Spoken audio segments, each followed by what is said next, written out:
किशोर जिस शहर में रहते थे उनको एक बेटी और एक बेटा था। बेटे का नाम अनिल और बेटी का नाम लीला था।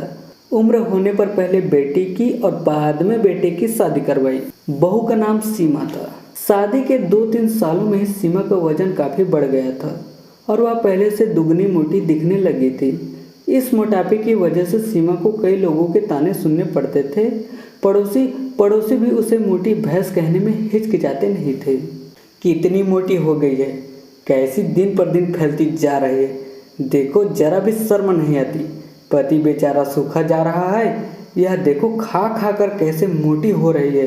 कुछ इस तरह की बातें अक्सर सीमा के कानों पर पड़ जाती थी। स्वभाव से हंसमुख सीमा इन बातों को इग्नोर भी कर देती, लेकिन उसे ज़्यादा दुख तब होता था जब उसकी खुद की सास और ननद उसके मोटापे के लिए उसे दोषी ठहराते और भला बुरा कहते। अनिल शरीर से काफ़ी दुबला पतला था। शादी के बाद भी उसके शरीर में रत्ती भर कभी फर्क नहीं आया था।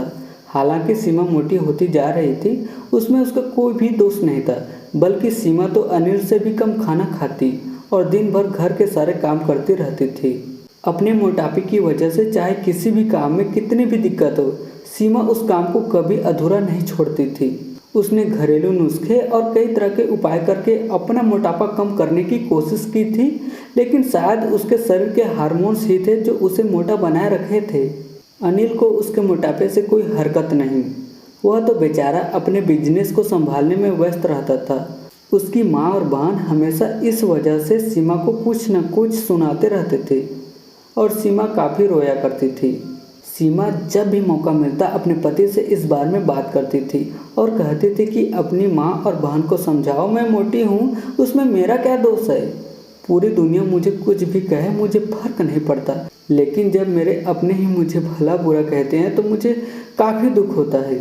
ऐसे ही दिन बीते चले गए। एक दिन सीमा के साथ ताज़ी हवा लेने के लिए जब टेरेस पर गई हुई थी, तब वापस लौटते समय उनका पैर फिसला और सीढ़ियों से वह गिर गई।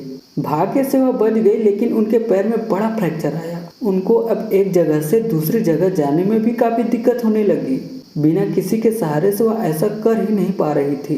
जिस मोटी बहू को वह रोजाना ताना मारती थी, आज वही बहू उनका हर काम कर रही थी और उन्हें एक जगह से दूसरी जगह ले जा रही थी।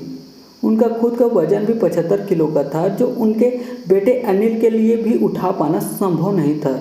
उनको विचार आया कि बहू शरीर से भरी पूरी नहीं होती तो आज उनका क्या होता।